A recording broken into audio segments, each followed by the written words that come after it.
This is the subcommittee on the long-term housing strategy. This is a public hearing, and we will start with the second session. I thank deputations for individuals for attending. What you say and what you've written in your submission is not protected by the Legislative Council Powers and Privileges Ordinance. Well, if you have prepared your submission, please write your name or your organization's name on the submission, and then you can give it to our clerk, who will then have them photocopied for members. We have with us Secretary for Transport and Housing, Professor Anthony Cheung, Permanent Secretary for Transport and Housing, Mr. Pescott, and Deputy Secretary for Transport and Housing, Ms. Agnes Wong. Just like the first session, I will ask the Secretary to give a brief opening remark, because attendees of this session has not heard from you yet. And those who come in with a placard, please don't let that block your face, because I need to see you. And I now invite the Secretary to make an opening remark. Chairman, the public consultation started at the beginning of September. We have had a number of consultation sessions, including the 4 public consultation sessions organized by the Steering Committee, to be followed by 2 more.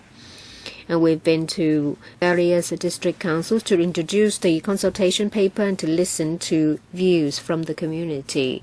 And I thank the chairman for arranging this public hearing so that we can hear more views from individuals and deputations.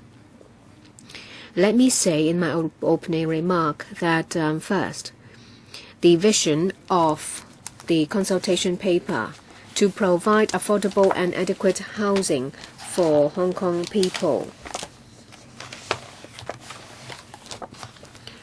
For quite some time, there is an imbalance between demand and supply, and we are facing challenges. And in a consultation paper, we have analyzed a number of housing problems, and we have also made suggestions for the public to think about. And I'd like to emphasize that these are not the conclusions drawn by the administration. These are the views of members of the Steering Committee. After the end of the public consultation, the Steering Committee will collate all the views expressed, and in the first quarter of next year, submit a report to the administration, who will then take into account the report together with the public views expressed, formulate the LTHS. There are some broad directions suggested by the Steering Committee. First of all, in the paper, it sets out the problem of housing. It's mainly down to an imbalance of demand and supply.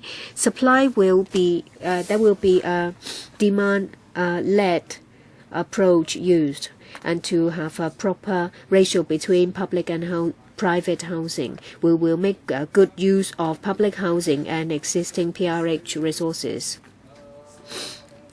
And we will also address the housing need of grassroots, and we proposed a housing ratio of 60-40 between public housing and private housing.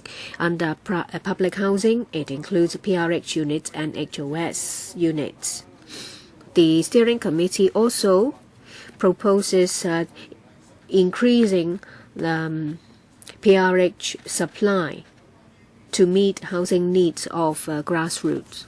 And in relation to housing demand in the coming 10 years, we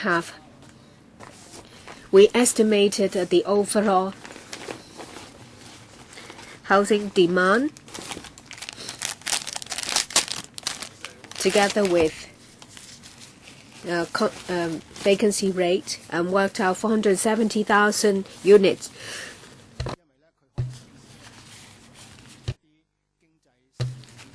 As the housing target in the coming 10 years. It's not fixed because it may be subject to changes in the market. the steering committee will constantly review the situation. The 470,000 units serves as a target. It's an additional about 70,000 units of what the administration previously considered necessary. We will adopt a multi-pronged approach to identify land to build more housing units. We don't blindly scramble for land. We do so to meet long-term housing needs and to build a land reserve. We take into account all the different factors, including community facilities, transport, and the environment. And we will, in the long run, increase the per capita housing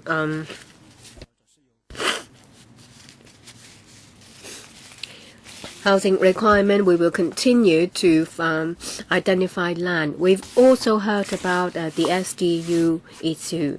It's the government's policy to phase out all SDUs in industrial buildings. But for those in residential housing and those of comprehensive use, we will continue to enforce the law against those that are substandard. And in the paper, there are suggestions to put in place a registration or licensing system to ensure that SDUs are safe and hygienic. We have reservations because this is a controversial issue. And I'd like to hear members' view, the public's view. Of course, the most effective way to meet housing needs is to continue to build PRH units. And I will listen very carefully deputation and individuals' views. Thank you. The first, Mr. Keith Wong, Hong Kong Council of Social Service. Thank you. We are SOCO. We have started a number of studies and data collection. We have also organized fora. We have submitted an 11-page submission, and I'm not going to go through that in my 3 minutes, and I'll only go through the salient points. We think that the most important job of the administration is to protect the basic right to housing of the general public. It's not just to have a roof over your head. They have to be adequate, and they have to meet the needs of the individual. We're also concerned about the level of participation of the public. We hope that in the future, development of housing will not tip towards using housing as an investment. There is a serious imbalance in the market. We urge the administration and members of the steering committee to take into account the views expressed in the previous session. They include increased number of interim housing, PRH unit, and also rent control. In relation to the housing ratio, some political parties said that the level of public housing is too high, and they've also cited overseas experience. Germany was cited as an example. We say that when it comes to rental, their measures are very harsh. If a reasonable level of rental is charged, the owner may be sent to prison for 3 years. Rental subsidy. It's mentioned that CCF's proposal will result in a rent increase. So we need to think about a possible impact on the rental market. People who the end have nots, we have to continue to pay attention to their housing needs. So in the long run, will the administration consider low-income subsidy planning? We are aware that there are lots of resistance from the community. Information, especially those given to the districts, is far from adequate.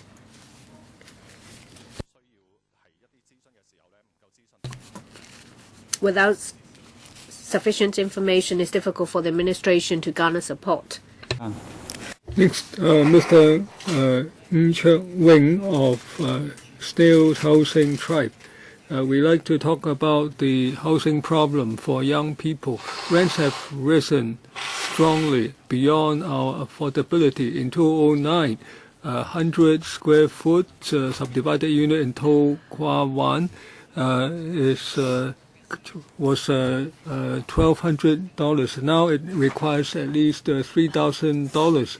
So it's out of proportion to our income. And of course, we can't save anything to buy homes. Now, rent control is relatively effective measure. Also, with rent control, only with rent control can we manage to save something to buy homes in the future. And we also support rental loan assistance and other measures. Right now, the waiting time may be 12 years for singletons. Now, it's the terms for application are very harsh. For singletons, you have to earn less than $9,000. Now, some people have to pay for their studies, so very little money is left. A couple cannot both work at the same time. Even if they both earn minimum income, they are at the risk of going over the limit. So the population policy promotes giving births, but the housing policy doesn't support that. Now, we think that a couple should be allocated 3-person units, provided they give birth within a certain number of years. There should be provisional housing for young people. The government proposes that rents should be, there can be units charging 60% of market rent, and but even if that's so, the rent will rise with the market. Can you consider an upper limit? Also, the government hasn't given enough time for them to save money. So if they do not have enough money at the end of the period, can they go back on the waiting list? Next, serving through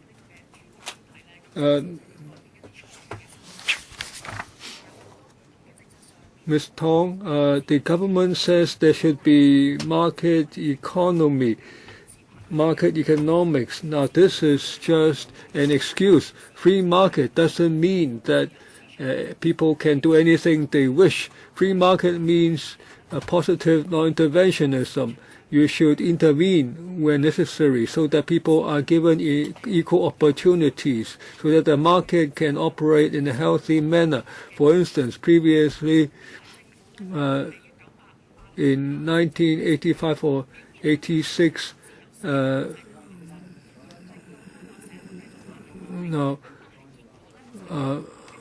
abolished certain measures, so we have wall-like buildings as a result. So the government is overlooking people's needs, Now, many developers have accumulated many hectares of land. A lot of that is idle. The government can resume such land. The government can resume the land at Koot-yin where people were living. But this land is idle. Even if you don't resume the land forcefully, you should introduce measures to induce the developers to make use of the land. The government can offer incentives to these developers. That would be worthwhile. Also, SDUs are now an important part of our housing. The existing legislation cannot secure the safety of the SDU residents. The government is doing too little. There should be legislation to protect them. Only then can the government introduce more housing policies. For instance, those industrial buildings with high vacancy rates can be turned into SDUs. Also, in 1973, the British Hong Kong government introduced rent control. That was beneficial to many. But the consultation document said that rent control says that it may cause the landlords to raise the rents initially. Now, actually, the government can legislate against that. So we think the government should reintroduce rent control as quickly as possible. I reiterate, free market economy is not a solution. Next, Mr. Lam Chi of the Democratic Party, Mr. Eric Lam. Now, there are now 234,000 applicants, and even if you leave out the singletons, is far from adequate. And looking at the family or household income that has fallen in the median household income has actually fallen. So those on the waiting list have a heavy financial burden. So many people seek rent control. And since the cessation of rent control in 2003, many in the sandwich class cannot afford private sector housing, and they are very much aggrieved. And the Democratic Party proposes that the 60-40 ratio is too low. We think that the public-private housing should cover 75% of Hong Kong's households. So all white form applicants should be given PRH units. There should be at least 30,000 PRH units a year, 10,000 HOS units a year, so that people can move in within 3 years. Many people don't even get a first allocation within 3 years. The government should explain why the 3-year promise has come to nothing. Now,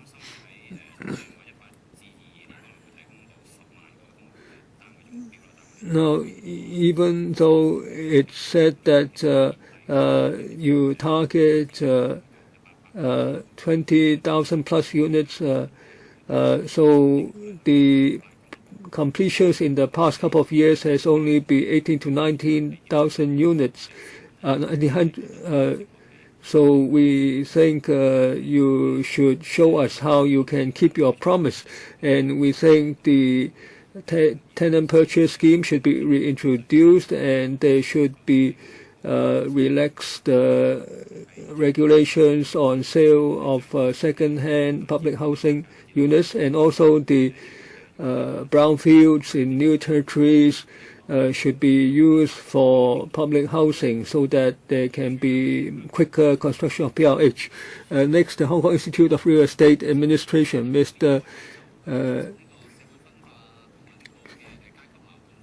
Now, we think housing has been a divisive issue in our society. We think that the long-term housing strategy should be reviewed regularly. We agree with that. The 60-40 ratio, we think that's excessive because for the new generation, they find it difficult to buy homes, but that doesn't mean they don't have housing. Now, if you subsidize public housing, the private sector supply will be reduced. And in that case, it might push up the rents. And secondly, given the severe shortage of land, and if you allocate land for public rental housing, you should give priority to families and elderly. You shouldn't just give a certain fixed percentage, 8% or 2,000 units according to the document for singletons. Now, if singletons do have a need, it can be it can come at a later stage. Families and elderly should be given priority. Also, on subdivided units, if we are going to step up enforcement to eradicate them, whether it's in industrial buildings or in residential buildings, now the transitional housing is not yet constructed. There might not be enough land for such transitional housing, and if you try to eradicate SDUs now, where can you ask these people to live? So we think that's too ideal. We do not support complete eradication of SDUs. Now, on home loan starters scheme, now according to the document, it says that such loans may increase demand so that property prices will rise. Now, in reality, now there are people who have the need to buy homes. The government is not offering them any assistance, so should you encourage them to queue up for PRH, to try to take away some of the resources, public resources? Now, our institute is consulting our members broadly, and we will provide a written report on the outcome. Next, Neighbourhood and Worker Service Center, Mr. Wong Yan Tat. Now, we have a very different stance. We think that this is time to increase public rental housing, and the public and private sector markets should be segregated. Housing should not become a commodity. Now, the actual number of units in Hong Kong is in excess of the number of households by 200,000 odd units. The shortage is not just because of shortage of housing, it's because rents are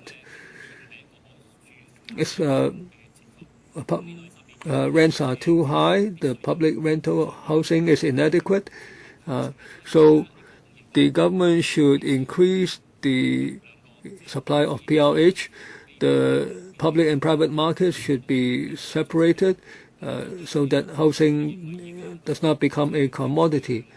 Now, the quantity supplied by the government is inadequate. There should be 35,000 new PRH units a year to cater to the waiting list. Now, the existing system, the QPS, should be abolished, and the well-off tenants arrangement should also be abolished so that people wouldn't be forced out of their homes. There should be reasonable per capita living space for the PRH residents. Now, how do we separate the public and private sector market? Now, the speculation should be eradicated. The people should be able to choose to rent or buy if they choose to buy.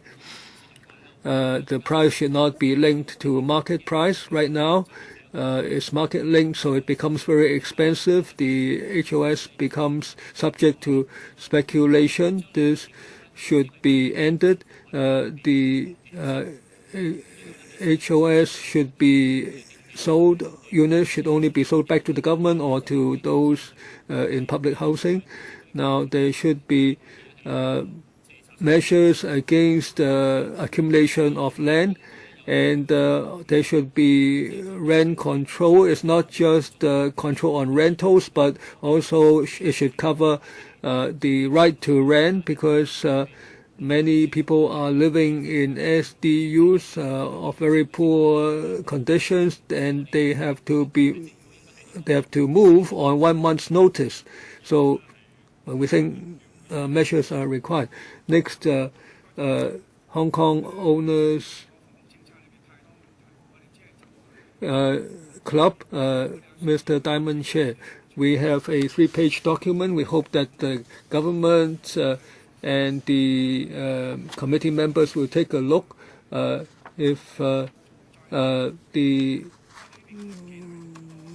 we do not want this disaster to occur.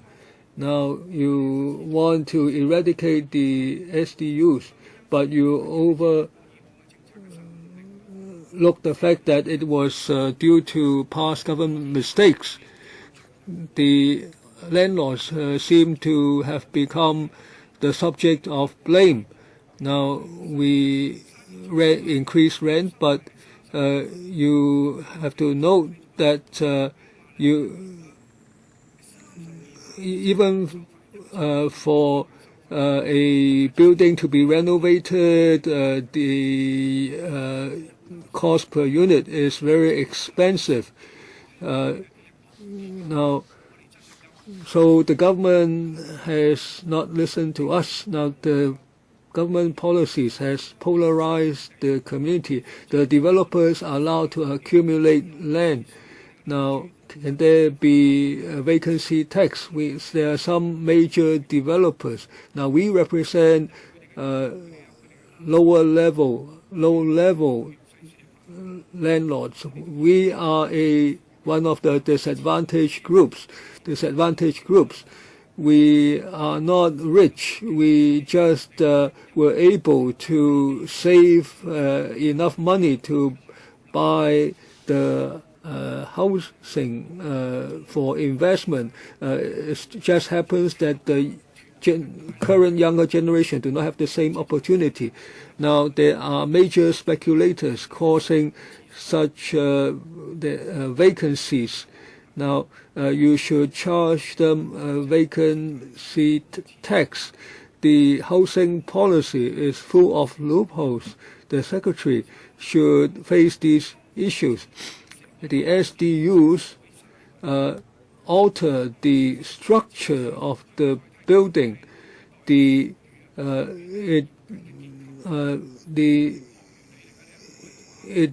you make some of these changes, you change the dynamics of the building, then the Mata Wai tragedy will reoccur within 10 years. Now, we represent the disadvantaged, the landlords. Now, some people say we want to be rich and raise rents. Now, we are forced by the market to raise rents. Next,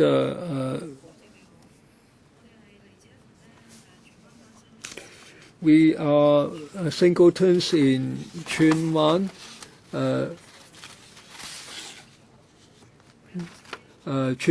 singletons, those concerned for waiting about the waiting list. Wang Kam.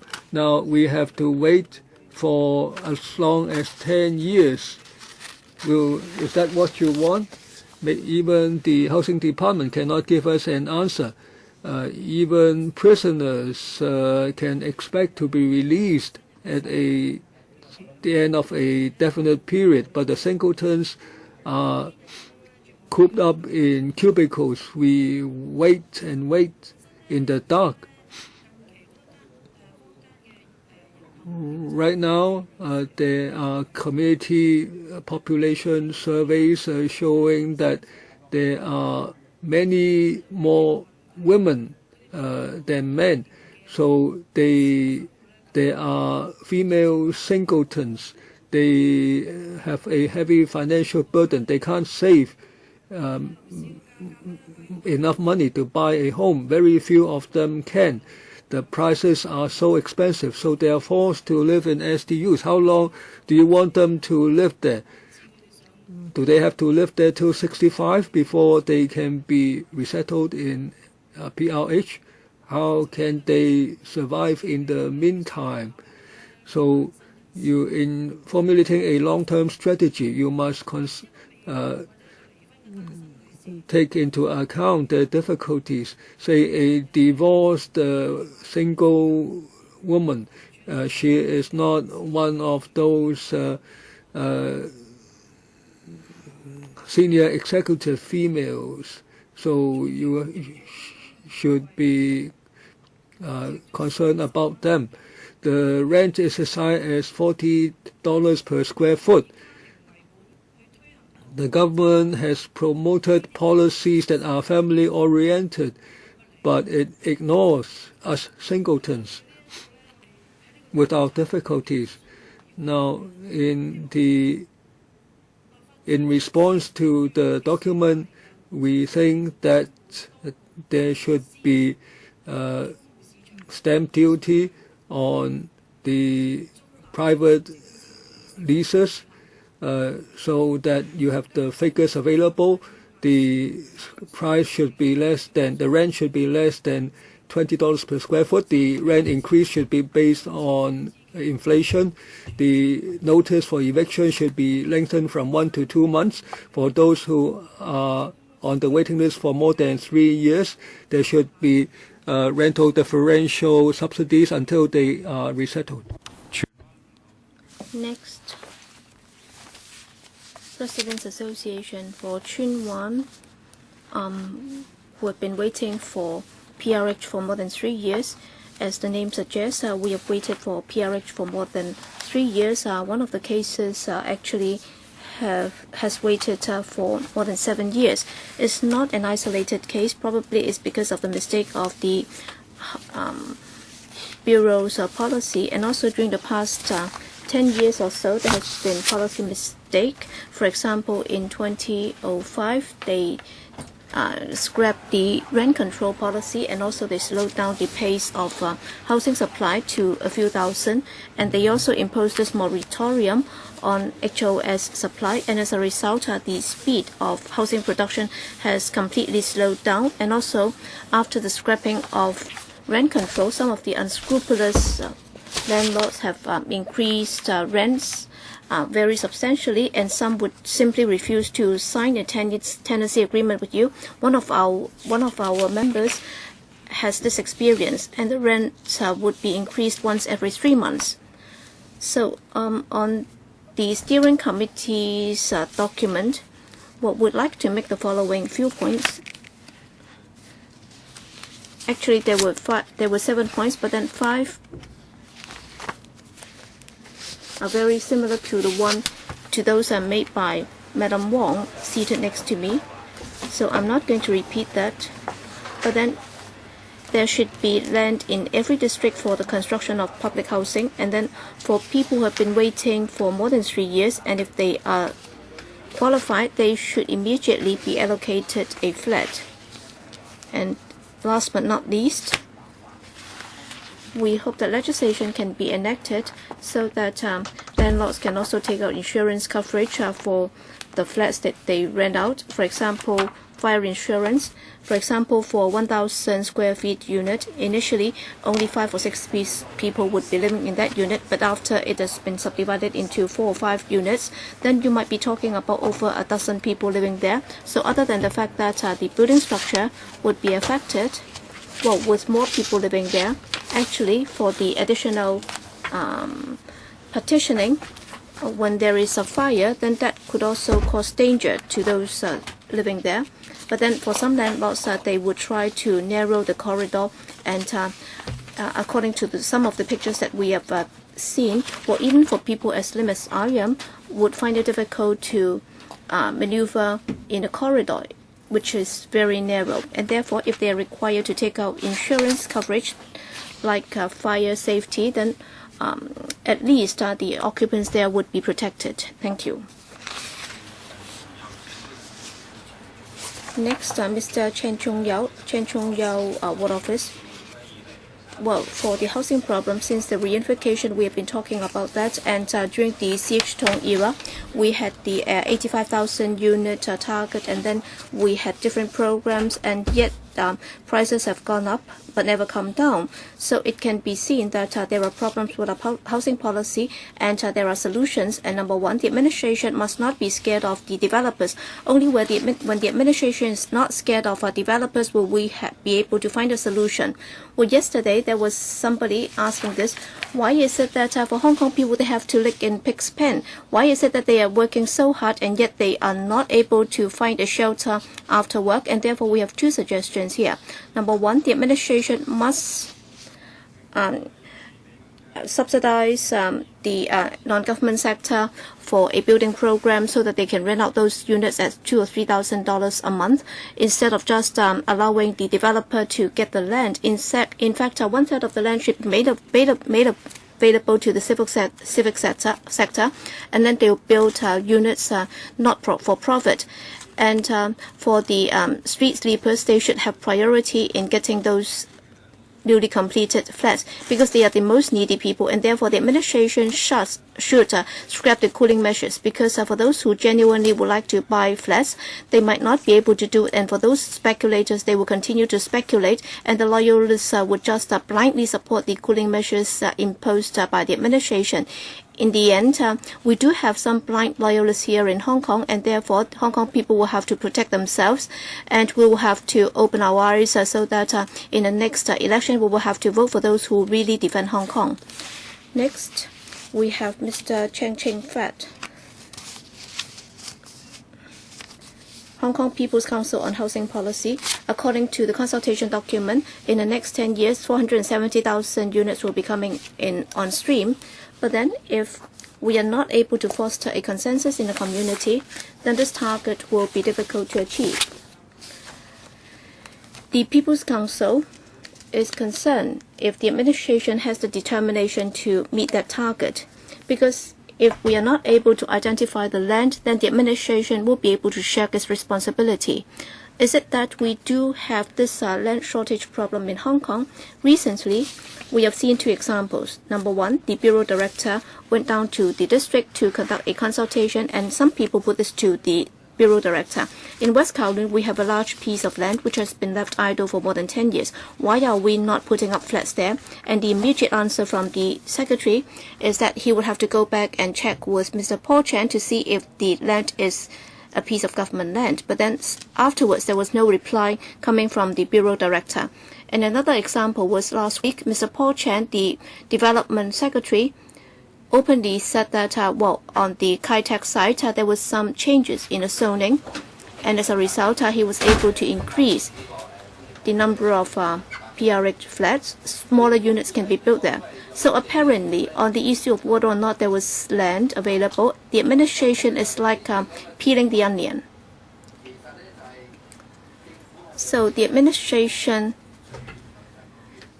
does the administration really have the determination in coming up with a long-term strategy?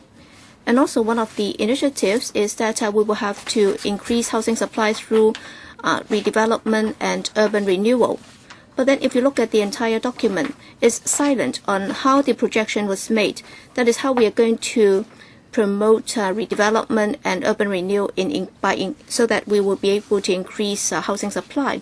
And the document is also silent as to when we are going to trigger the schedule for redeveloping HOS and PRH. So both the HA and the Bureau should give us a detailed plan as to and also the schedule for redeveloping and undertaking URA projects. There are certain obstacles within the system affecting the implementation of the long-term housing strategy. That's why we have this suggestion to make.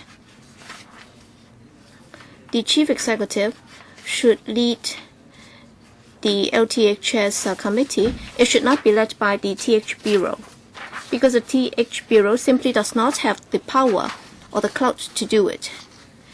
And there should also be a binding motion by this Council to monitor the administration in achieving the building target, so that under CAP 283, with regard to the provision of adequate and affordable housing to Hong Kong people. Next, Hong Kong Housing Alliance, Ms. Chen Shui-Shun. Thank you, Chairman. We are tenants coming from different districts, and we have formed this Hong Kong Housing Alliance, and we live in rented units which are very expensive, and our space is very cramped, and our children are forced to stay in these subdivided flats. And to be honest, well, with the poor hygiene and so on, all right, if you go to see a doctor, prices have gone up. All the commodity prices have gone up. But then for those of us who have waited for more than 3 years, we are now renting units. And the LTHS document says that, well, if we were to relaunch rent control, then there would be less incentive on the part of the landlord to rent out their flats. I think it's been a hasty conclusion, because it's been 9 years since the scrapping of the rent control system, and the administration has never conducted any review. So why has the administration come to this conclusion that introducing rent control would result in landlords not willing to let out their flats? And the administration has the duty to ensure that the grassroots will be able to rent a flat in the rental market. They should impose certain control on landlords letting out their flats, and there should also be appropriate notification period or notice period to ask the tenants to move out. And tenants should also be able to argue with their landlords as to what rents would be appropriate. These days, we are just at their mercy. And earlier on, an academic said that in the UK, after years of consideration, they've also scrapped rent control, because back in 1988, when they scrapped rent control, grassroots houses did see some improvement in terms of quality, and in some European countries, and also in certain states in the US. For example, in New York City, the city government decided that for the rental market, there would be different forms of control, and also there would also be different types of rent control. How come in Hong Kong we are not even willing to conduct a review? So we do have a big question mark here. We also strongly urge the administration to do this in different districts. You have to build PRH in different districts, so that for those of us who have waited for more than 3 years, we should be allocated a flat as soon as possible. Thank you. Next, please move the sign a bit sideways, because I can't see you. Okay, Madam Chen Kwai-wing, who is a concerned group of the saltwater building in PRH. Well, let me remind you of this. All right. Well, for every square feet of or square inch of brick, it will have to sustain some 3,000 pounds. But then for those of us living in the jelly building or jelly built units, we are actually, for every square inch of brick, it can only sustain 1,000 pounds. In other words, it's jelly building, and therefore we're actually living in unsafe building. Well, in 1978, for those living in Neighbourhood Block 7 and 8, we were told that we had to move out because our building were not safe, and the buildings will have to be pulled down in 1988. But then we had no idea as to where we would be moving. We were then told that if you're living in an apartment with over 25 square meters per person, then you're actually overprovided, and therefore you will have to move out. Well, in fact, in the process of allocation, we have no choice at all. Number one, for those of us who are already living in 220 square feet, we don't want to stay in such a large flat. We asked if we can be reallocated a smaller flat, but then we were told that it's not possible, because even if we were allocated such a flat, you will have to move out in a few years' time. And we also asked if we can be given a flat of some 20 square feet or some 20 square meters, and we were told that there was no such a unit available. That was back in 1994, and the only choice that we were given, we had to move into a smaller flat, that is a singleton flat or a one-bedroom apartment. Well, for the one-bedroom or the one-person unit, initially I would be paying $400 a month, but then I'll be paying $800 instead. But then I'll have to, but then the unit would be smaller by some 50%, and yet we will have to pay more.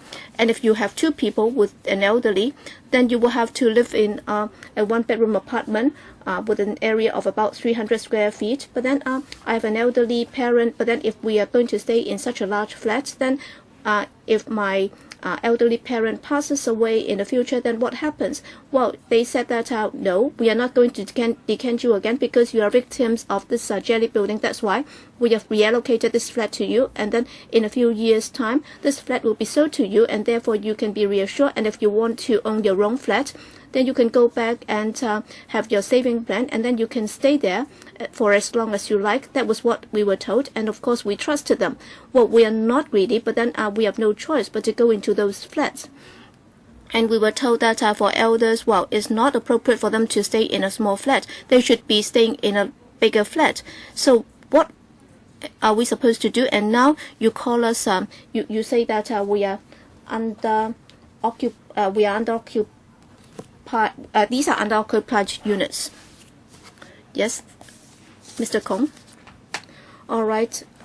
Housing is about supply and demand, and then we were told that in the next 10 years, 470,000 units will be coming on stream, and in the next and some 82,000 will be public units.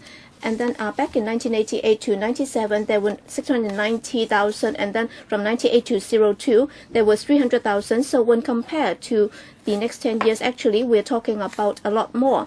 And then between 03 and 2012, we are talking about a lot fewer flats. So it's only about 10,000. So you're actually talking about some 48,000 units coming on stream. Will that be able to meet our demand? And if you look at those on the waiting list, by this year, we have already got 230,000 people on the waiting list. And even, well, as you just said, Bureau Director, well, in terms of public housing supply, there will only be about 180,000 in the next 10 years. So, well, even if, well, just discounting the growth, we're talking about some 60,000 every year in terms of those on the waiting list. You're hardly able to meet the demand, and you also have this target of 3-year waiting time. I simply cannot understand how you can meet the demand.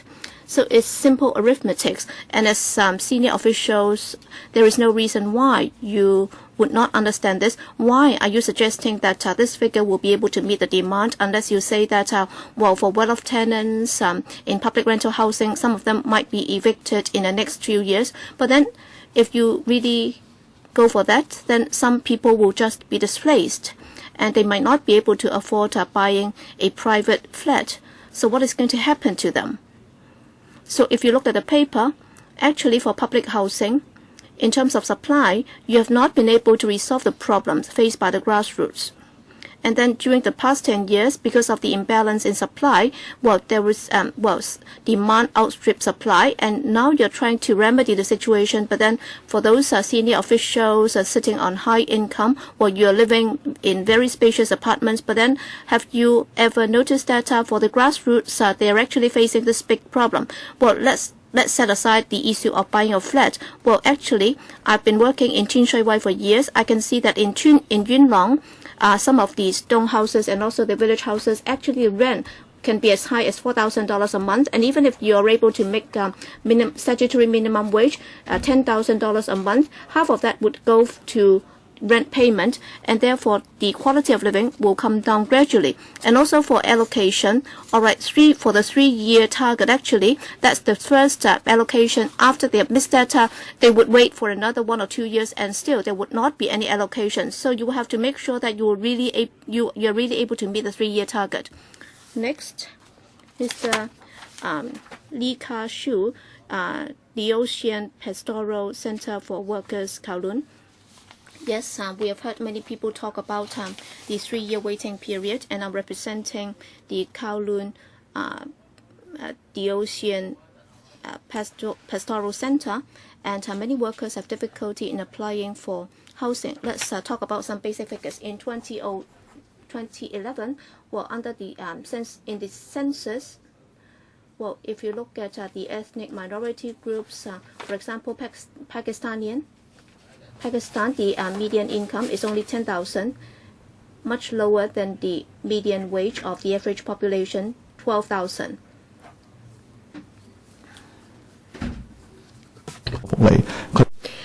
And they don't come here to get welfare, and the labor force is much.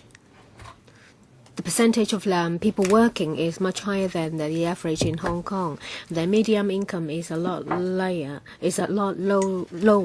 and the only 14% of the population get public housing, which is a lot lower than the figure for Hong Kong, which is 30%. And that is because there is a serious lack of frontline assistance given to them. We've dealt with a lot of cases. A lot of the ethnic minorities don't know that there is interpretation service available. When frontline officers deal with their cases, they did not tell them that there are interpretation services available, and they don't have any assistance, and they don't have the interpretation service, and as a result their cases are not properly dealt with.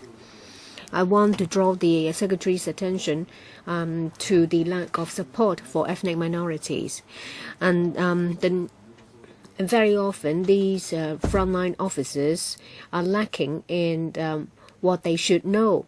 They don't know that there is an interpretation service available, and they speak simply in Cantonese. And we noticed that there are designated groups, housing needs in the paper, singleton, young people, elderly people, but there is nothing on ethnic minorities. A lot of the ethnic minorities come from big families, say for example 6P or more, and we've dealt with a lot of cases. They have family size of 6 people or more.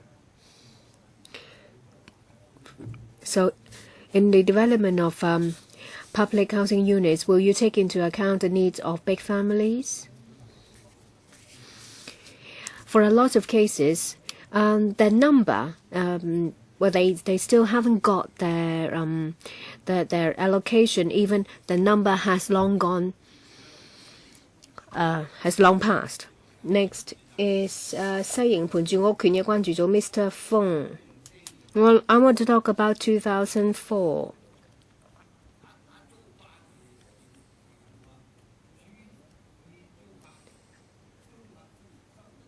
Is the Landlord-Tenants Consolidation Amendment Ordinance. As a result, landlords keep raising their rent, and after 11 months they ask you to move out. I don't see any protection to tenants. Landlords can increase the rent any time, and they can kick you out any time. There is not enough PRH units, and there are over 200,000 people on the waiting list.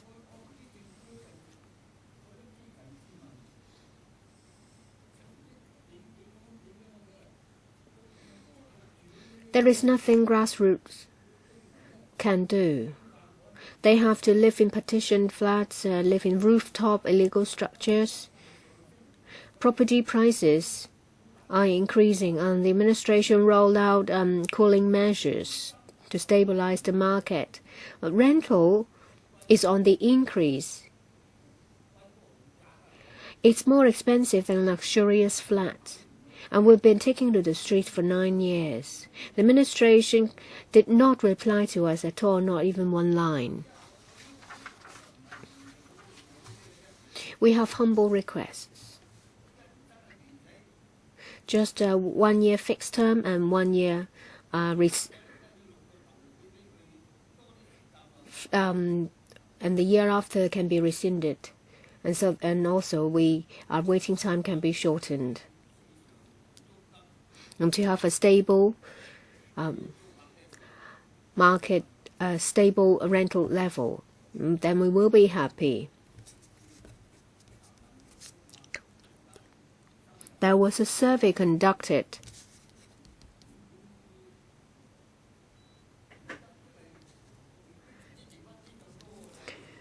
where we have, it shows that we have very little left after paying our rent to live on. I hope the administration will hear us. And while I won't use up my time, I will give my time to other people. Next is 港島區住屋需要小組 Hong Kong Island Housing Need Group. A lot of deputations have spoken on housing. I'm very curious. What problem is there in Hong Kong's housing policy? A lack of insufficient land or insufficient supply. Every year I see that there are new housing projects completed. How come that there are vacant flats and people who don't have a roof over their heads? There are 230,000 people on the waiting list. They've been waiting and waiting, and the only choice they have is to live in private housing when the rental is a lot higher than luxurious flats. They pay through their nose, and they practically live in a toilet cubicle. And this is a serious problem. Is there a need for rent control? We don't want to hear from the secretary that every time that it is not feasible. Can they tell us how this can be actually implemented? There are problems faced by the grassroots, and it's the case that the poorer you are, the more trouble you're in. The administration's been saying that we will build more, we'll build more.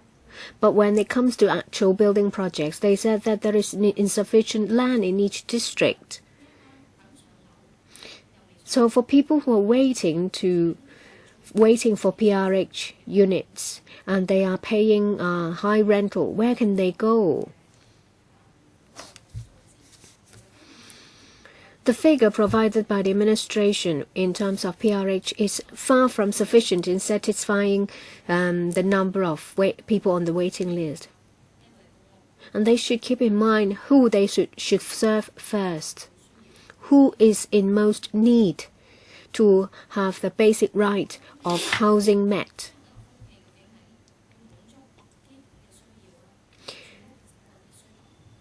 Is housing unit a necessity or a commodity of investment? I ask the Secretary and the Steering Committee to seriously consider it.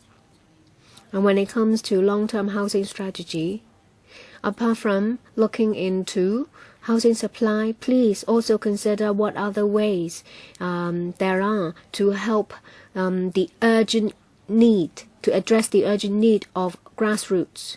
Please also take into account overseas experience. Thank you. Next. 東區住屋組 Ms. Ng Ho, Housing Group in Eastern District. I'm a fisherman. I'm no longer one. I apply for PRH unit.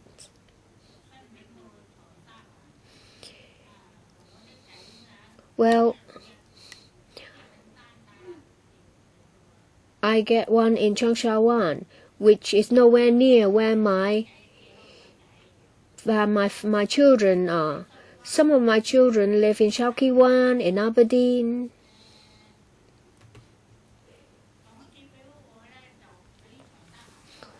I'm allocated a unit in Changsha-wan. I don't even know how to get there. Well, a friend took me here. If I fall ill,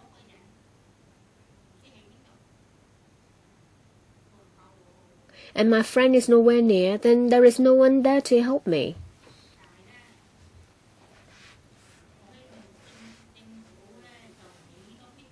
I hope the administration will build more PRH units in every district.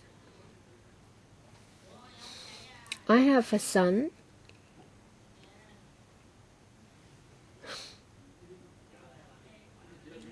Living in Tuen Mun. He pays $3,000 as rent. My son, my daughter-in-law, and their child. They make $15,000 a month, and the child is going to school, and they pay over $3,000 as rent, and the rent will be increased. What is he supposed to do? What is he supposed to live on? So please build more PRH units. Have PRH units in every district, so that we can live with our children. Please help us build more PRH units. That's all. Thank you. Next, One Child Grassroots Housing Concern Group, Mr. Tam. Well, in this day and age, it's not just a one-child district. In every district, rental is increasing and is really scary. A lot of tenants are paying 40% of their income to their landlord. Well, you may think that 40% is very little, but you have to live, you have to eat.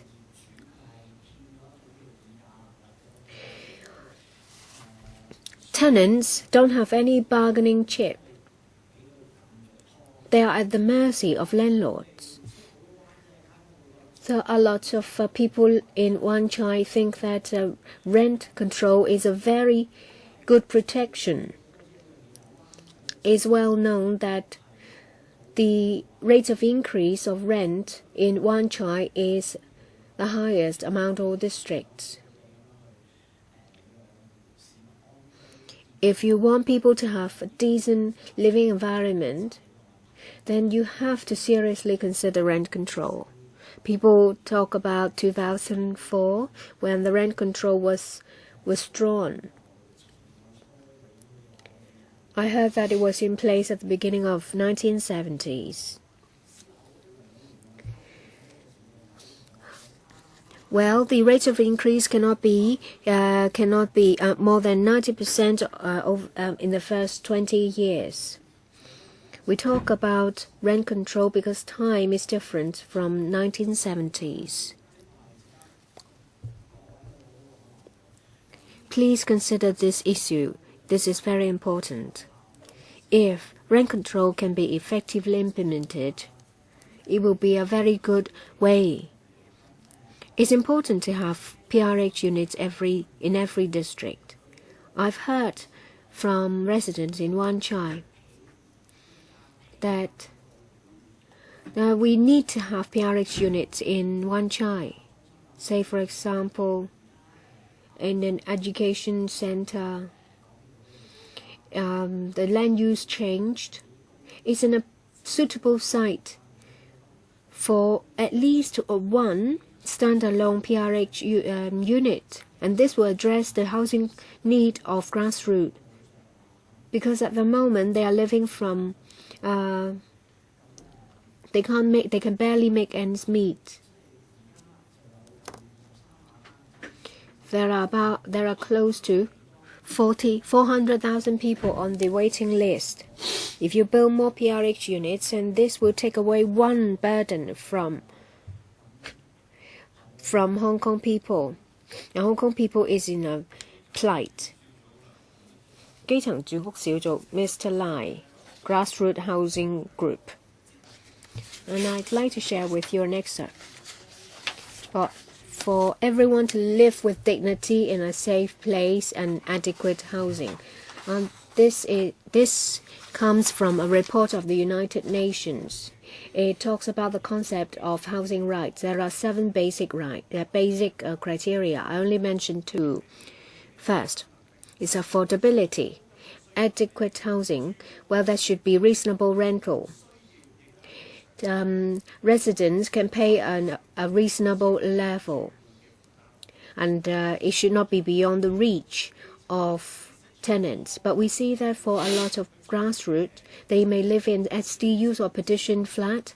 They have to pay $4,000 to $5,000 as rent. And you've heard from a lot of people that in Kwai Chung, it fetches $7,000, and in Tai O is $3,000. So you see that the rental level is beyond the reach. Well, it's beyond the reach of grassroots. If they have to pay $7,000 for rent for a household earning $14,000, it's half of what they earn. Another thing is about the chance to be housed. Well, adequate housing should be given to underprivileged, for example, low-income earners and people with disabilities. Grassroots are low-income earners. Once every 6 months, they will have to face a rent increase from several hundred dollars to several $1,000s. There is no protection whatsoever. It's the duty of the administration, as the United Nations says, to protect that every citizen has adequate housing. Unfortunately, I see that in LTHS, there is only about 2 to 3 pages on rent control, and there is no basis on where the argument is found on. Mr. Zhang, Professor Zhang, you're a professor, you're from the academia.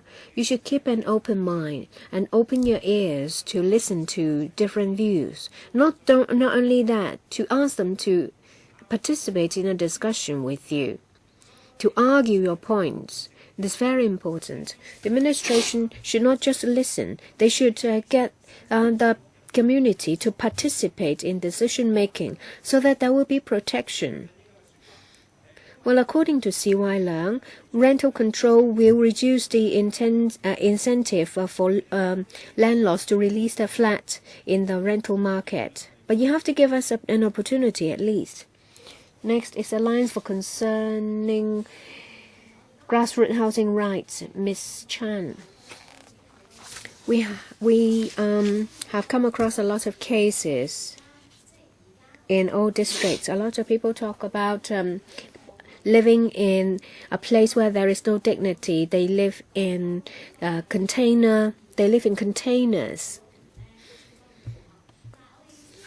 So it doesn't meet the housing rights as mentioned by the United Nations, but they have no choice because rental is high. Development of old districts is towards the direction that flats will be luxurious flats only. Rent control has many benefits, and there will be a positive impact on suppressing exorbitant property prices, and it will reduce the queue for PRH units. A lot of people choose to wait in the waiting list because they simply can't afford the high rental in the private market. We see that there are some figures quoted, but there is no basis for them. It says that with rent control, landlords will not make available their flats in the rental market. In 2004, it says that there is sufficient rental properties in the market, so there is no need for the rent control. And that was the argument used in 2004 to take the rent control off the market. And you now use the exact reason to refuse our requests for rent control. When is the appropriate time to implement rent control? Please give us some concrete facts so that we can have a detailed discussion. Your assumptions are simply unfounded. When it comes to housing, right to housing, the lady in front of me, she's in her 70s and she's still working as a cleaner because she has to pay for high rent. She was a fisherman and she's been living in CHOW Koot-yin for many years, and her friends, her family are in different districts. And now you give her a flat in Cheung-sha-wan.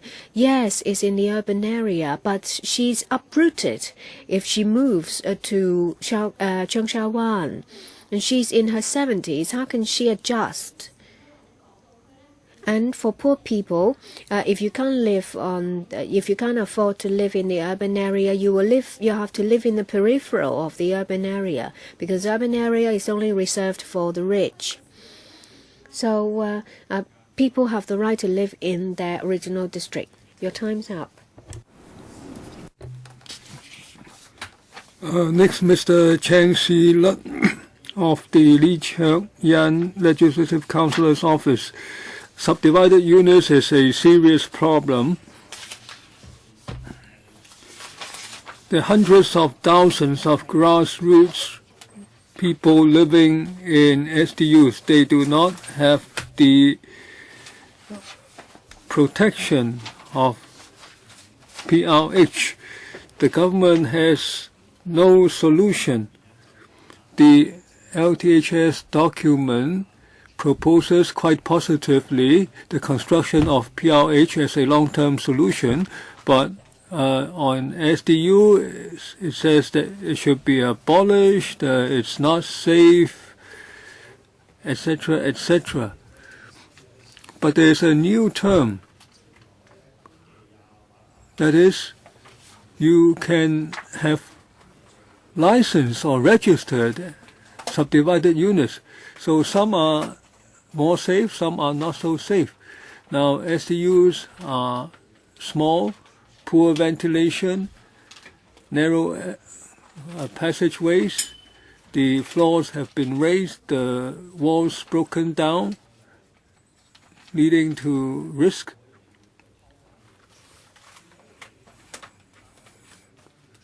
So you say you should abolish some SDUs, but you say others can be registered. So if you register them, you let them exist. The government says this is just a provisional measure. So the SDUs of slightly better conditions are registered, so the problem of SDUs will still be there. The grassroots living conditions are still not improved. They don't live in a normal unit. So the licensing or registration approach hasn't resolved the basic issue. That is, in the absence of PRH constructed, what should we do? Now, we know that when some old buildings are demolished and rebuilt, there are several years in the interim where some social organizations can find some vacant buildings for these SDU ex-tenants to live in. Otherwise, you seem to be recognizing SDUs. Next, Mr. Kwok Wing Kin of Fernando Chung Yu Hong Legislative Councillor's Office. The rent index has risen from 100 to about 142. So this is affecting the grassroots, and the rent control was abolished in 2004, and the residents have been disadvantaged. Now, the property rights should not override people's rights to accommodation. There should be appropriate care for them. There should be resumption of rent control to prevent arbitrary termination of leases and raising of rents. There should be. Now, some people say that upper limits to rent is against free market principles, but such academics regard the rental market as a completely competitive market, but yet there is incomplete competition, and there is price discrimination. The landlord knows how much the tenant can afford, so he raises the rent accordingly. So in foreign countries, they say that the government should intervene in these market inadequacies. Now, also academics tell us that rent control provides security for the disadvantaged people. The LTHS document has several paragraphs on rent control. The problem is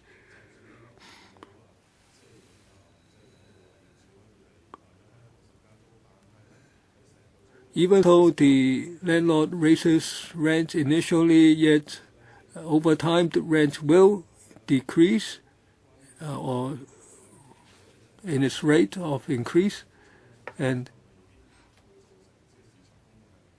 there will not be a significant decrease in supply.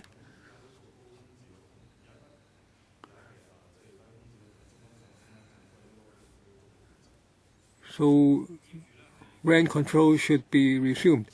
Next, the Kwun Tong Kai Fong waiting desperately for public housing group, Mr. So Chi Hong. The government, has it really been fair in establishing its housing policies? How many large units to build? How many small units? The family size or data, you have all such data.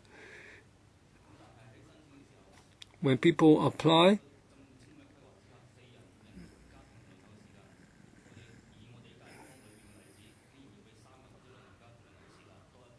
why is it that 4, 5, or 6-person households have to wait twice as long as smaller households? They wait as long as 5 years. 5-person households, they mean that there are 3 children, and so the parents have to work, and the government changed the principles regarding the waiting list. while these people are still waiting. The government should respect the spirit of contract. They should be treated in accordance with the conditions when they first started waiting. Now, also, after Triumph, 1,300 square feet, $35 per square foot. Another luxury development, $33 per square foot. Chesham Road, 881 square foot, $22,000 asked rent, $25 per square foot. Now, they are persuaded to lower the rent to $22.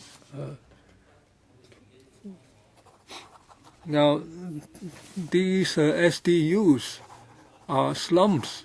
It's an economic miracle. Why don't people seek listing for such profitable enterprises? The government talks about long-term measures. How about the short-term? The rent increases go up in a crazy way in the short term, out of control. Next, Justice and Peace Commission of the Hong Kong Catholic Diocese, Ms. Yip Po Lam. Now,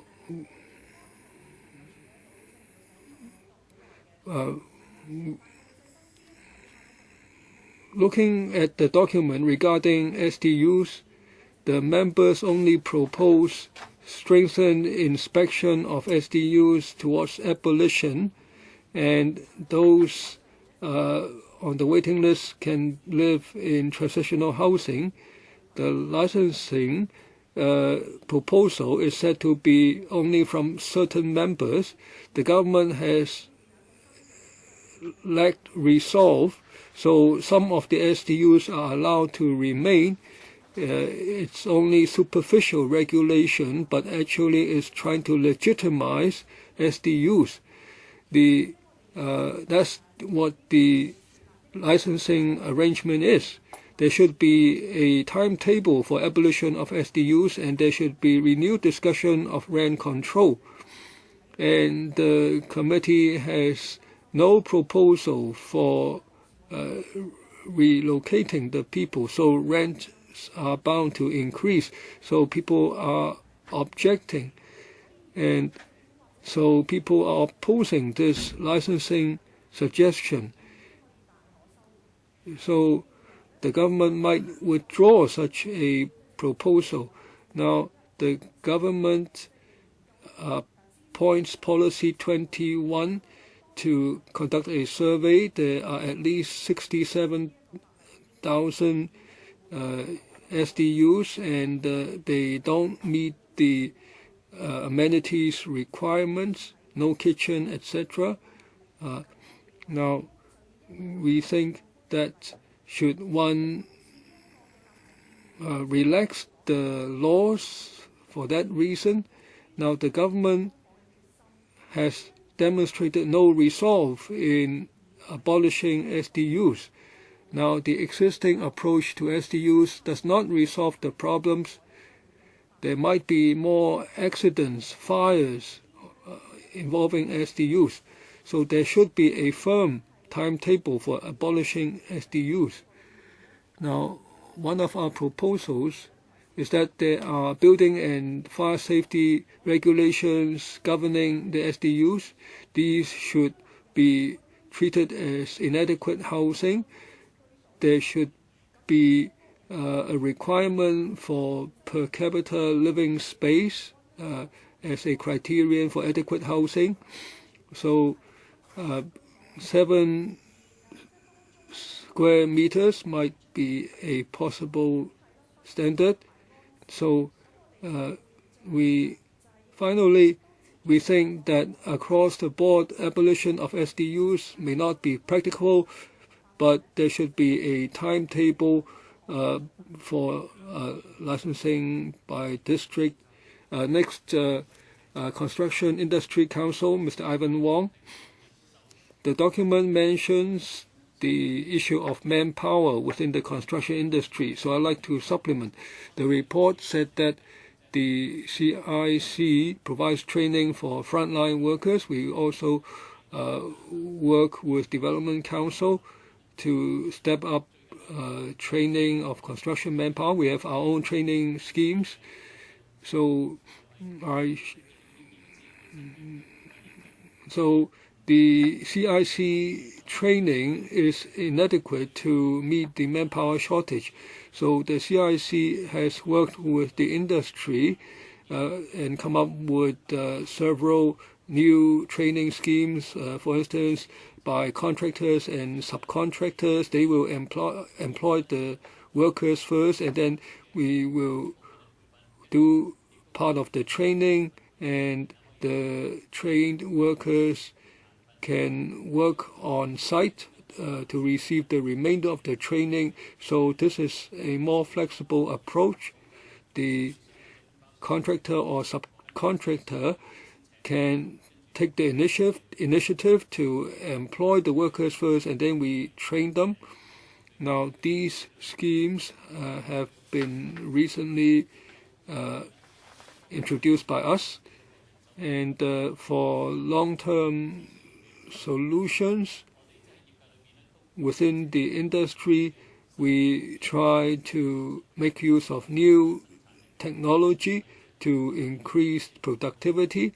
So the CIC and the industry are actively investing our resources, and of course we need to attract new blood and we try to do this through promotion. Next, Social Venture Hong Kong, Mr. Francis Ngai. Now, Mr. Yu of the Light B organization said that there can be these bright rooms as a possible solution. Now, many grassroots residents of SDUs live in a solitary, unhygienic environment, and this affects them emotionally, and in the future their lives may be affected. Now, some owners have provided us with their units, and we rent them out to tenants, maybe 2 or 3 families per household. They share the living room and kitchen. So these are like angel investors, and so the families get some kind of communal feeling.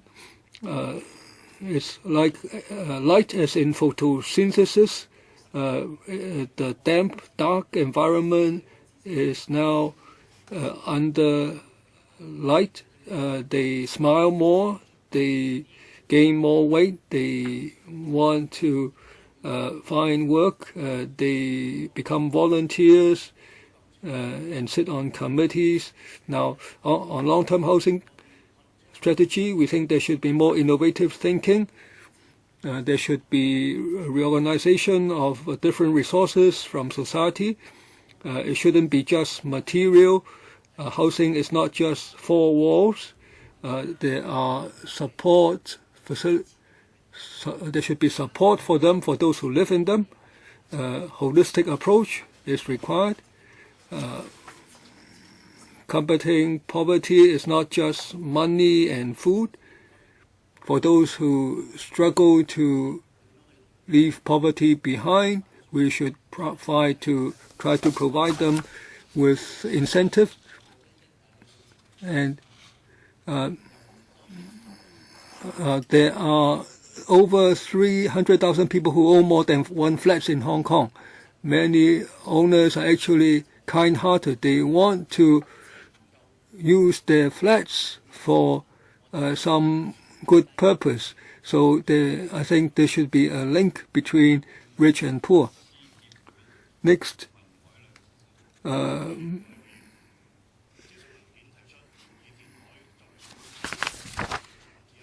Consultant Engineers Association, Mr. Mann.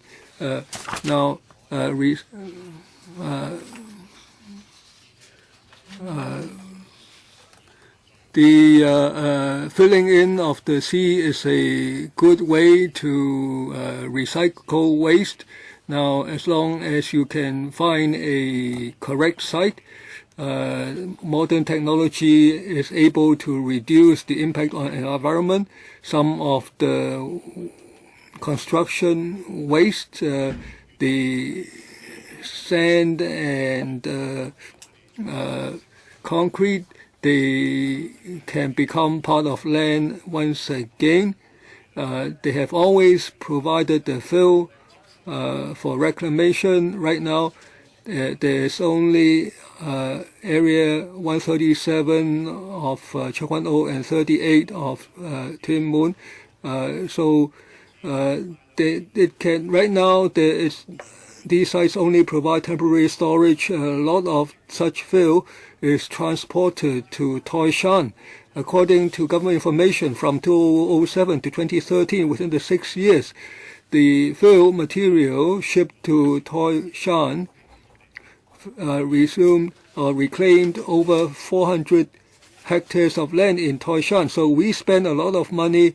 We discharge a lot of carbon in the transportation process, and we managed to fill out land equal to 20 Victoria Parks in Toi Shan, and yet we are short of land in Hong Kong. So we asked the LegCo and the government to find a site for reclamation outside Victoria Harbour to increase land supply in Hong Kong, and to treat that as a solution for sustainable development.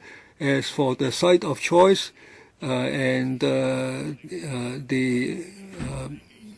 skills required, I think we have enough from our talents in Hong Kong. Today we have the Bureau Director here, but then we do not have any representative from the Development Bureau. So Mr. Please do forward the materials to the Development Bureau. And for what you have not been able to say today, please do make sure that it will be sent to the Development Bureau. Next, we have the territory-wide Alliance on Subdivided Units Occupants. Well, Bureau Director, I suppose you're an academic and therefore you're knowledgeable on the long-term housing strategy. Without the present, how can we have a future at all? That's why the present problem is that the living condition of many residents is very appalling, because in the early 90s, they still had interim housing, and for a 4P family, well, they pay $275 for that, and $6,000, $7,000 a month will be able to support the entire family of 4. I'm not saying that for cottage houses and also interim housing, the living condition is very good, but then at least they'll be able to make some savings, and then they'll be able to move up the social ladder later. But now they are paying some 40-50% of their income for rents, so how can they have a bright prospect? And also, you just look at curbing property prices, but how about rents? You're concerned that the property bubble might burst, and you're trying to crack down on the property speculation. But then how about rent hikes? You are not doing anything at all about that. And also, on housing problem, well, you are not able to purchase houses from abroad, and therefore you can only build that locally. And then if you look at the production situation in the next 10 years. You have already set the target, and as many groups have told you, well, it's not able to resolve the problem of 230,000 people on the waiting list, and there are more joining the queue. So why can't you resort to other measures, for example, rent control and other initiatives? All right. Specific problems will have to be dealt with exceptional measures, and given the current problem, well, you can relax the rules later on, and then taking an old case in point, well, you will have to even if somebody gets injured, you will have to first stop the bleeding and stop the hemorrhage before you can resolve a longer-term problem. Now, with the Bureau Director with us, we can also give you another example. Many people talk about rent subsidy, and actually our alliance is also in favor of that. But then if you say that that would only result in more rent rises, well, the Housing Department also gave the elders this rent subsidy, well, 12, 13 years back. Well, you can also check the records, and if you're not able to come up with sufficient units because you do not have land, but then it's not that you don't have the money. So you can make use of the money to deal with this specific situation. Of course, this is not a long-term solution. And in the next few years, if you're able to stop the hemorrhage, then in the longer term, you can also increase public housing supply, and then you'll be able to solve the problem. And some also suggested that there are some idling or idle sites and also temporary sites. But then the thing is, residents will have to take the initiative to remind you. For example, in Kwun Tong, sorry, time's up. Next, young DAB, Ms. Wong Ping Fan. Thank you, Chairman. With regard to the LTHS document, well, we'd just like to convey some of the community voices to you. Well, according to the paper, it talks about the next 10 years. In fact, it's just a medium term. There is no long-term commitment. Why do I say this? Because in coming up with a long-term strategy, if you really want to do that, you need to have a very clear objective. For example, you will have to help the grassroots to get housing. You will have to help the sandwich class and also the middle class to buy their properties. And you will also have to improve the overall living condition. And you will also have to make sure that there is proper planning. Well, from the paper, we can see that the administration is trying to identify land in different districts, and that's why I was saying that I need to bring in the community's voices. A couple of years ago, Mr. Cheung, you've also been to Sha Tin's Shet Mun village, and we told you that well, there were no community support facilities, and after a block or two were put up, no support facilities were available. Indeed, we would like to develop it into a small community, and there should be more community facilities. And this year, well, it's been very nice. You've introduced some PRH flats because you have to build the second stage of Shet Mun village, but then or Shet Mun estate, but then you're actually building some 3,000 more units. Well, when compared to the original planning, is 1/3 more. So, and well, that has given rise to some discussion in the council, and we went to. Well, we were presented with 3 development projects, but then they were not passed at one meeting, because when the administration planned for further housing development, all they have in mind is that they would like to put up more flats, and they're trying to meet the target, for example, 40,000 units a year and so on. But then they've never thought about the long-term impact, because the surrounding environment would also be affected. For example, would there be transport facilities and also recreational facilities, primary, secondary schools and kindergarten places, and also shopping, eateries and so on? Would there be adequate supply? In fact, within the community, the reason why we did not manage to approve those projects in one go, that's because we should not just be increasing housing supply for the sake of increasing housing supply. We also need to look at the quality of living, because we should not just be increasing housing supply for its own sake. We would also have to make sure that it's not done at the expense of people's living standard. So while you try to increase housing supply, you will also have to take care of that, because we are very concerned that our community would also be affected in certain ways. For example, GIC sites and also green belts, they would also have to be reviewed, and you're trying to increase building density. Well, all these would increase the population in many areas, and as a result, that would also become a burden to the community there. And also on young people buying their property. In fact, I'm also a sandwich class. I hope that the administration can increase first-time home buyers subsidy. Thank you. I have to stop you there. Next, Rita Jiang from the Neighbourhood Social Service team. Well, I think the Housing Department has introduced this under occupation policy. Well, initially it only affects those below 60. Now, a letter has been issued to those over 70 years old, and for those between 26 and 60, they are subject to a lot of pressure because they have been forced to move out. They will have to move into the more remote areas or smaller units. Why do I say this? Because, well, with the well-off tenant policy, many people have to move out so that there would be singleton elders, or they might become under occupant. And as a result, they would be facing a lot of pressure. Recently, we also went to the Housing Department, and I tried to meet with Mr. LEUNG Kam-wai, the director, and he promised that within the next 3 years, no further letter would be issued to these elders. But what about after 3 years?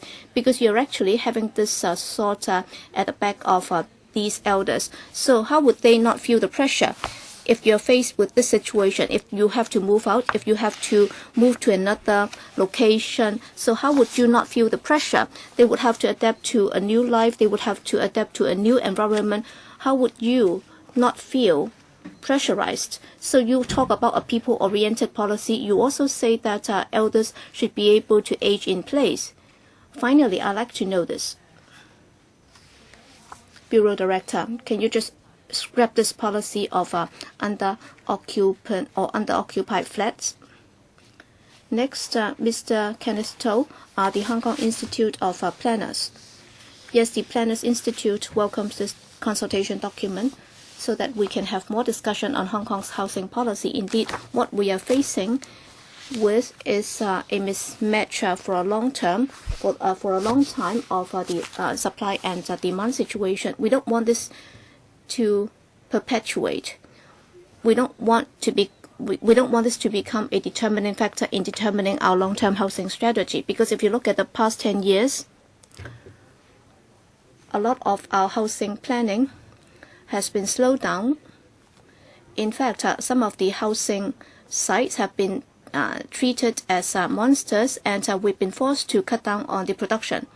And if you look further back, people have been asking you to put up more flats, and as a result, we had the super high density developments, which have subsequently been criticized as wall effect buildings. Well, with this this kind of pendulum swing is not good for our property market. Well, in the next 10 years, we're going to swing to another extreme, and that would also give rise to further problems. We can all see that, and it cannot be revived within the short term. That's why the LTHS target should not just be looking at the quantity of housing. We should also be looking at the quality. We should be looking at the standards of housing and so on. These are broader issues. And secondly, when it comes to housing supply, we should not just be looking at the public and private sectors. We should also look at the third sector. It should play a more prominent role in the future. Because if we genuinely want to have an LTHS, then we will have to enlarge the third sector. And also for the shorter term, well, we also need to have a transitional housing or interim housing. We talk about SDUs and so on. These are transitional arrangements. We will have to deal with that. And thirdly, what we'd like to emphasize is that we need to have a permanent regulatory regime and authority so that during the past 20 years, for the serious pendulum swing situation, that would not arise, so that if we find that it's swinging to one extreme, and then we will swing it back to another direction.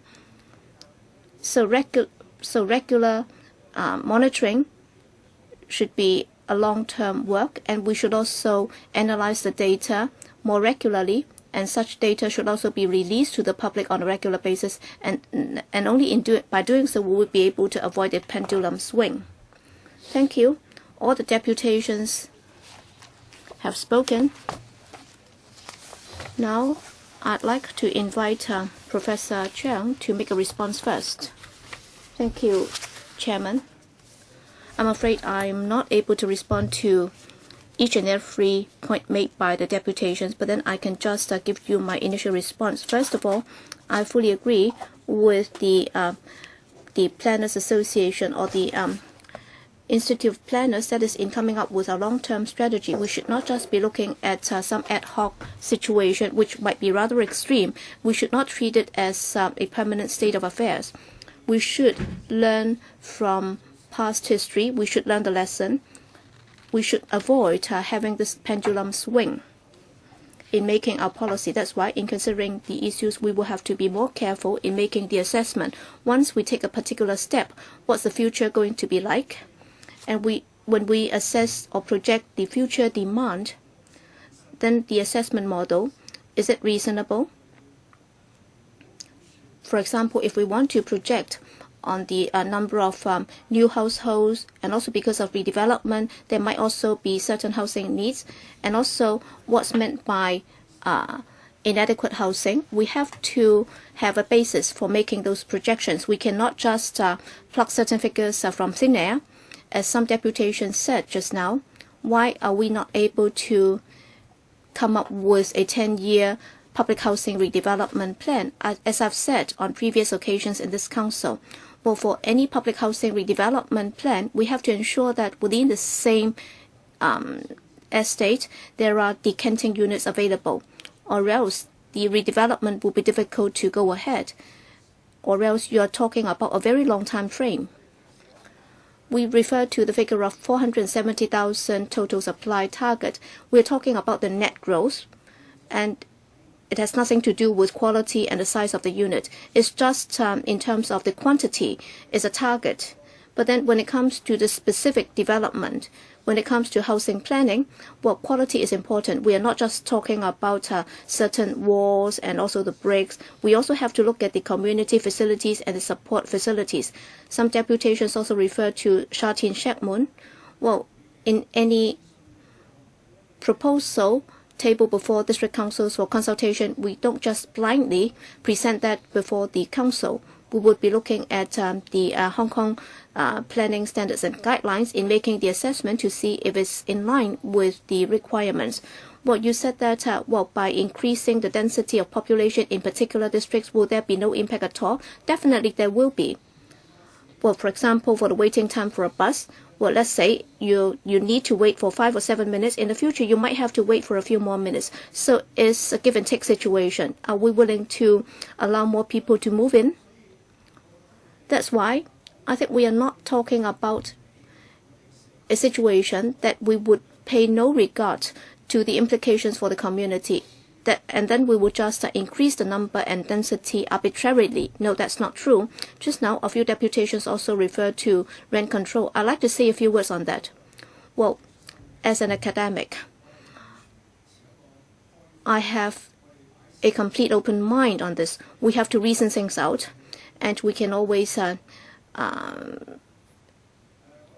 debate on issues. And on rent control, I also have certain authority in speaking on that, because in my master degree study, I also research on that. Well, amongst economists, they have different camps of thought. Some say that it's not to be considered. Some think that this should be considered. That's why I think all we need to do is to put out all the arguments, and then we'll be able to reason things out.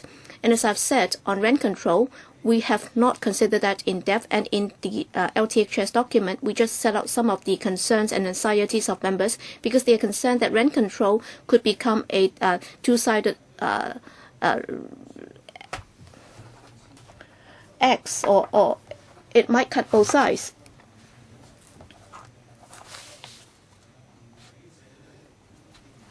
So we are not suggesting that the community should not be allowed to discuss it. In the second session, some actually put this to me. Under what circumstances would we be prepared to relaunch rent control? Well, I can say this to you. Well, for those who are SEU tenants, they say that the rent is already as high as $60–70 a square feet. all right. Well, people might say that landlords are prepared to increase rents if there is no rent control at all. And the CCF earlier on look at people living in industrial buildings, subdivided units, and they offered some subsistence allowance to them. And some landlords immediately up the rents. And some tenants are saying that they are not benefited. They have not benefited at all. And if you look at the practical situation in terms of supply and demand, there is a serious imbalance. Whether it's industrial buildings or residential buildings, we have to look at the actual situation on the ground. That's why when it comes to putting forth arguments, I think I have an open mind on that. And then on SDUs, I have to clarify that whether it's the LTHS steering committee or the administration or in the document, we have never mooted any idea about legitimizing illegal SDUs. What does that mean? For industrial buildings, in the zoning, is not supposed to be used for residential purposes. That's why we will have to enforce the law. And then for residential buildings or in mixed commercial residential buildings, which allow the landlords to subdivide the flats and then sublet it. And of course, if they breach the buildings ordinance or if they breach any fire safety legislation, then of course the relevant departments will enforce the law. It doesn't then mean that the administration can ban landlords from subdividing the flats lawfully.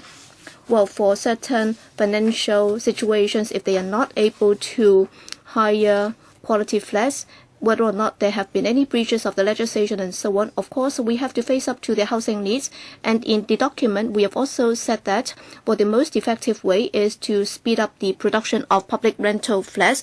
Any other alternatives would be temporary in nature. And then we also have to bear in mind whether or not that will bring about adverse consequences. And whether there are justifications, whether it is rent control or the suggestion in the consultation document that there may be licensing system or registration system for SDUs. Well, we have to first conduct a study. We will not simply go ahead, whether it is regulation of SDUs or any other legislative proposals. Without public support, we will not be able to go ahead. So it's not down to us. Land supply. Just now, there are deputations saying that we should give it more consideration about idle land and green belt. If a piece of site has been laid idle for a long time, yes, we may consider that. But a lot of the sites are not laid idle. Some are used on a short-term tenancy basis as car parks. Car parks, I don't mean just car parks for private vehicles. So we should not just blindly grab land or build housing units. Demand is not just about housing. Of course, we would like to first start with housing. Indeed, when it comes to identification of land, we need to look at it from different perspectives. Mr. Mann from the Institute of Engineers talked about reclamation. I'm not going to talk too much about that. Singapore, over 20% of their land is obtained from reclamation. A lot of people ask me to consider Singapore. That's why I quote this example. A deputation said that wonder whether it's because we're afraid of developers and we don't want to intervene because of the free market. If you look at the consultation paper in detail, you will see that there is a proposal for the administration to take an active role to address housing need, including the housing need of the grassroots. We have the duty. We don't just give the market a free rein when the market malfunctions. When it comes to the average waiting time for PRH units, Chairman, you know that you're the chairman of the housing panel, and we explained to the housing panel the waiting situation, and I'm not going to go into detail. 2 members sign up to speak, 3 minutes each, and then that will be the end. Mr. Leung Kam-wai to be followed by Ms. Emily Lau. Mr. Leung, I agree that it should not swing from one end to another. But what kind of pendulum are we talking about? One side is the 9 measures of Michael Thune. A lot of people kill themselves, threaten to kill themselves, and then the administration tried to boost the market.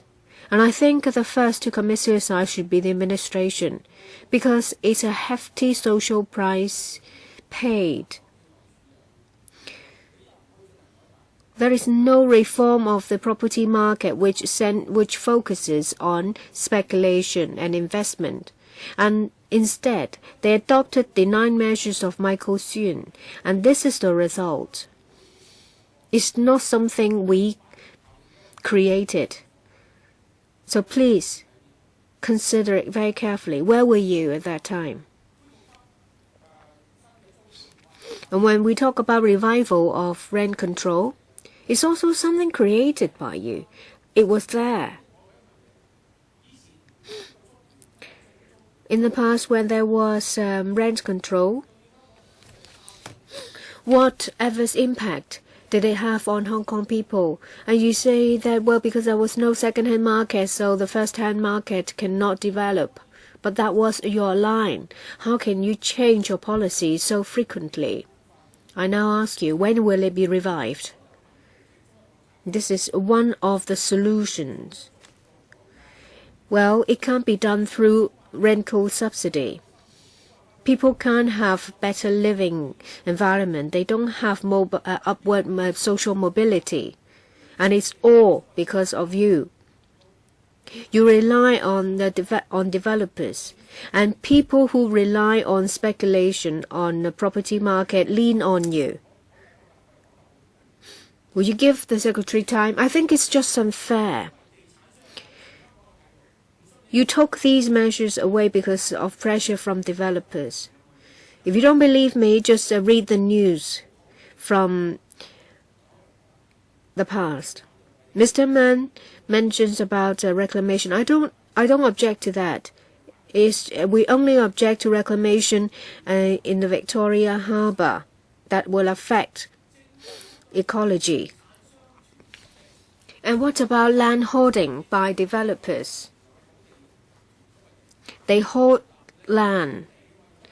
And do you have the power to invoke Cat 105 to acquire the land? And it's just like the land owned by Mr. Paul Chan. He's been sitting on it for decades, hoping to become rich. Your time's up. Miss Emily Lau, I thank deputations and individuals for coming here. It's 7 o'clock, and I thank you all for coming to speak to us, and we know that the problem is very serious. Mr. Lai mentioned the housing right of the UN. As you know that May next year, the UNSCR will conduct a hearing on Hong Kong's report. And I believe that the housing issue will be a hot topic. Well, Secretary, you are a scholar, but the UNSCR was not mentioned at all in the consultation. Well, I agree with what Mr. Low said about the pendulum effect. If you've done a lot, then we understand. The problem itself is difficult. And I agree with what the professionals have put forward. And the most important thing, according to the Secretary, is to build more and more land. There is information given to the UN that there are more and more slums in Hong Kong. It's worse than third world countries. People find it strange because we are an affluent city. And this is our housing situation. It's not maybe it may not be because of you, Secretary, but the problem is it's here. Well, Chairman, you really appreciate of the bright room of initiative that landowners will lease the flat at a reasonable price for people in need. Well, but we're talking about small number. It may not be enough to alleviate the problem. CIC, please train more people to build houses or flats. Do you have any good schemes, CIC? You're asked if there are any good plans to increase manpower.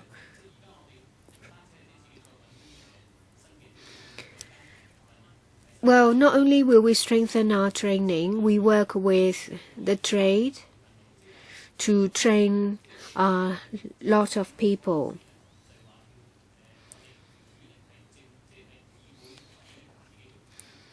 The CIC was mainly responsible for training, and now we change it to cooperation plans with contractors and subcontractors to provide on-site, on-the-job training. This will go in tandem instead of relying solely on training courses of the CIC. Secretary, would you like to give a final response? I will be brief. First, I've never said that Mr. Leung Kam-wai objects to reclamation. I was just talking about Singapore, about the pendulum effect. Well, in what I said, I did not have a particular stance. And I just say that we have to consider that. Rent control. We welcome discussion from the community. 60 deputations and individuals have attended the public hearing. I thank you all for your views. And Secretary, you have heard them. The subcommittee will wait for the report from the LTHS steering committee after the consultation period has ended, and we will follow up. The next date of meeting will be fixed after the administration has had their own discussion. The Secretariat will liaise with the administration. Members will be informed of the next meeting date. Is the ending time, and I have to adjourn the meeting. Thank you everyone for attending. Thank you. Meeting adjourned.